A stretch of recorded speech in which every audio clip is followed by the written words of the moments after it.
Well, it's been a while. Okay, so the cursed Celica today. Today we are having the spring NorCal meet. Seabass put up the infographic or whatever. Surprise showing up. I told everyone that I'm not going, but I was like, you know what? Let's just do it. Anyways, here's Minecraft chicken. A little bit of an update. This thing still misfires, and it's really weird. It only happens at cold start, and I work at Toyota now, and I had one of the shop foreman look at it for me, and he plugged in the text stream, which like tells you everything about the car. And basically it only misfires at cold start, but once it gets up to operating temp, it's fine. And I've changed everything, like spark plugs, O2 sensors, MAF, the whole shebang, you know, like coil packs, etc, etc, etc. So we couldn't figure out what was wrong with it. And the BOD rate is so slow on these vehicles because of the ECUs of the time from early 2000s. And what the BOD rate is the ECU communicating to the computer, and it's like 8 seconds before you get, you know, exactly what you're looking for. So it's too slow to really determine anything. And what we basically did was open up the fuel rail where it connects over here, and did a pressure test. And at cold start, it's supposed to be around 45 to 50 psi, and it was sitting at like 58. And then when you turn off the vehicle, it's supposed to hold pressure for about 5 minutes before dropping down to a really low level, and it immediately dropped to like 10 or 20. So what that is telling us is that the regulator is bad, the fuel pressure regulator. So thank you, Omar, for your sacrifice. But I have this entire fuel pump assembly. I don't know which piece it is, but it's somewhere over here. Also, I have these evap sensors because I am throwing an evap code, but I definitely think it's just from the fuel pump doing this little thing. But yeah, I'm going to be installing this today. I actually have a new fuel filter and a new little sock. I believe, because this is a little floater assembly, I don't know if it's like somewhere tucked on the inside or if it's a little assembly. Whatever, I'm going to be installing this. It came from Omar's car. Also, a little update. Spider should be getting swapped by the end of summer, hopefully, if I have time and the money. But yeah, C60 transmission with a OEM LSD and a 2ZZ. So, should be fine. Anyways, other than that, this is technically Toyota Fest Prep Part 1. A little bit of stuff to do. My valve cover's leaking, as you can see. So, with my discounts at Toyota, I got some stuff. So, valve cover, fuel injector O-rings, top and bottom. Some new PCV tubing hoses because my other ones on the ends are cracked, and you know, might as well replace them with the discount. Anyways, got to get started with this. I'm gonna pull it out of the garage, and then we'll get started with the fuel pump. That's what I'm most worried about. Then if I have time, I'll do like the valve cover. Also gonna be doing the front motor mount, the passenger side motor mount, and then maybe an oil change. We'll see. It just depends on how much time I have before the Celica meet. Anyways, so let's get started. Pull this car out of the garage. And yeah, let's get this thing installed. It shouldn't be too bad, hopefully. Crossing my fingers. Okay, so I pulled the car out onto the driveway. It's pretty simple. So what you're gonna want to do is the back seats are held on by these 2 bolts on each side, 12 mils. So there's one over there, one right here. Just 4 across. You just push the seat down and slide it out. And then the bottom seats, they just lift right up. There's little clips to hold them in place. There it is. I found this missing flare wrench underneath the seat, so you know, it's a blessing. Good morning, you know. Anyways, so the next part, what you want to do is remove your O2 seat belts, your 2002, because they're bunk early gray. Anyways, what you're gonna want to do, make sure. Also, another big thing, battery needs to be unplugged. That's number 1 before anything. And then make sure everything is open as much as it can be for ventilation, because because you don't want to be breathing this stuff in too much. Anyways, you're going to want to pop off this little grommet. There's one.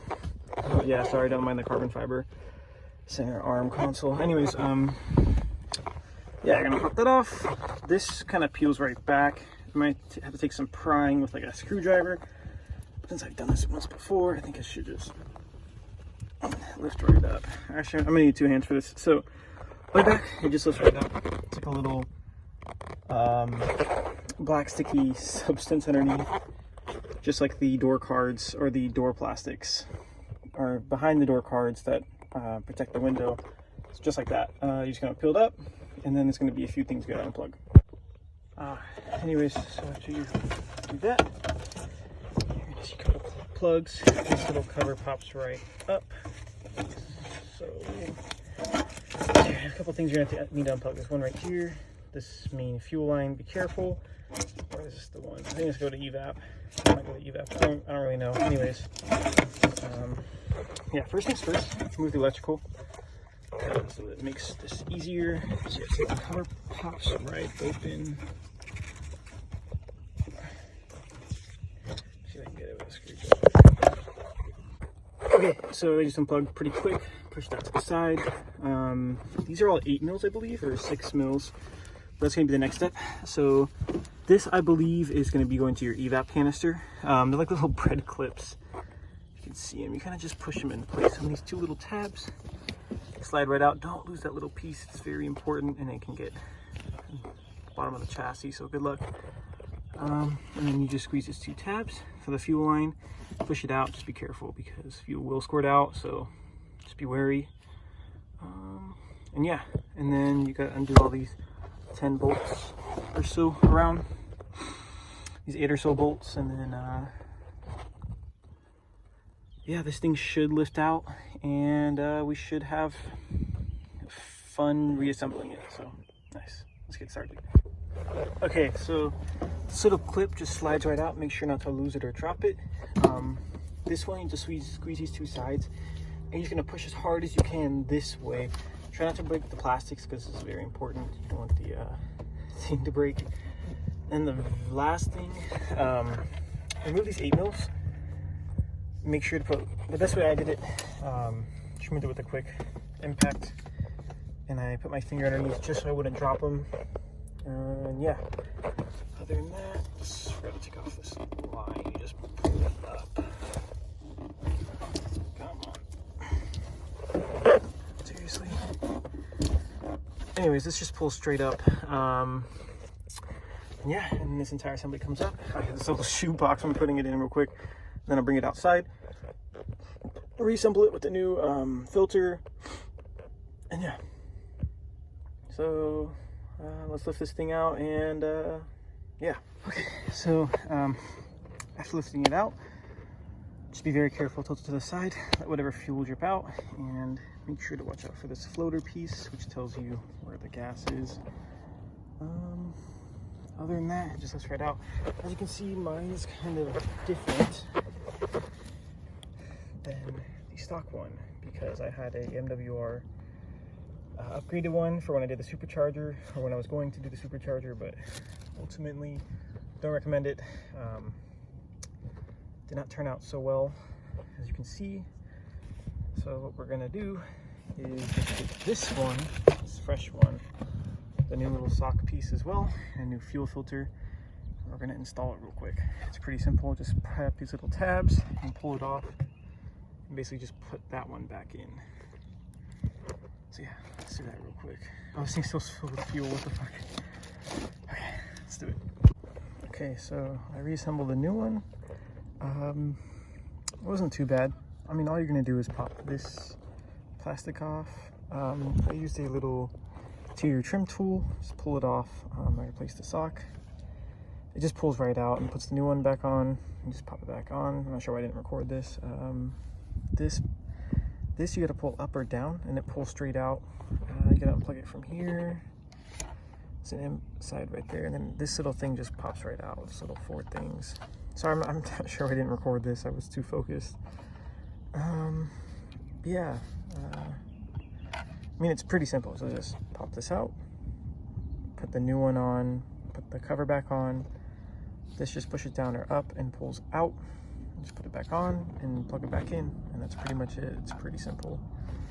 So let's reinstall this, and then we'll go from there. Okay, so you just put everything back in reverse. So just reassemble it.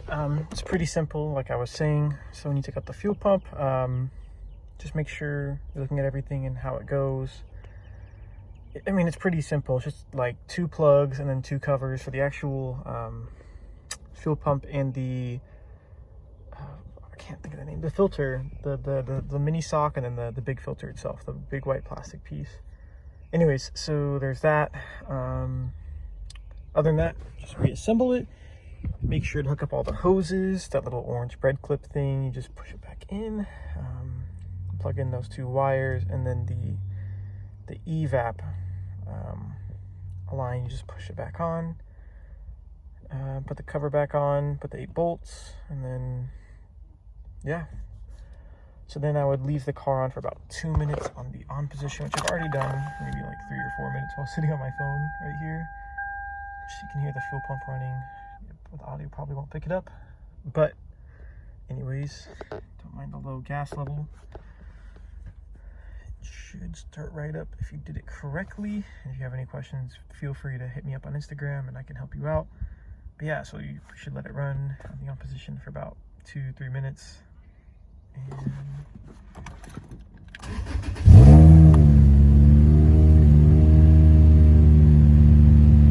nice. Okay, so guess I installed it correctly. So when I had the other fuel pump, it would be at like 3,000 for about like 10 seconds and then drop to 2,000, and then it would be fluctuating for about between 100 to 300 RPMs, and then it would drop to 1,000 after it reached operating temp. So that Monkey Wrench Racing fuel pump that I have was not doing it justice. I installed it correctly. Called the guy. I had someone help me do it. It was like, I don't know, faulty maybe, questionable, but anyways, we're gonna stay with stock until I know I'm gonna need more fuel or anything once I install the supercharger. But yeah, rather run this thing safe, because it's kind of annoying when every other time I turn on the car I get a misfire code because of the fuel. So hopefully this fixed it. And yeah, so that's, I guess, part 1 of Toyota Fest Prep. I'm going to be wiping down my car real quick, just cleaning it up a little bit, making it a little bit shiny. I'm going to pull up to the Pleasanton Car Meet, which is about 20 minutes away from my house. And yeah, hopefully have a good time, get a few recordings and stuff, and just go from there. So yeah, clean up. I got to reinstall the seats. It's taking me about like 2-3 minutes, and you got to get some gas. Anyways, see you guys.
Celica meet.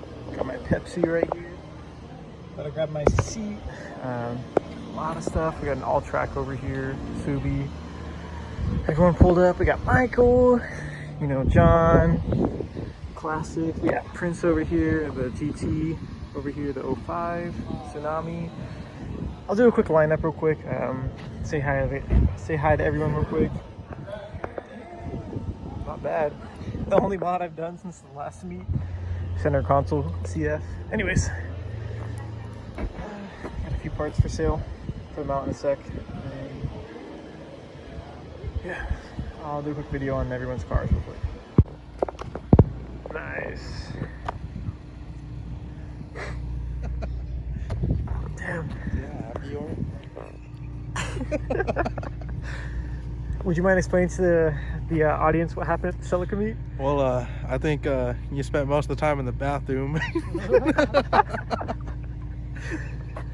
Yeah, John was pouring me shots, right? And it was fucking like three or four shots, like the in dinosaur one. walk.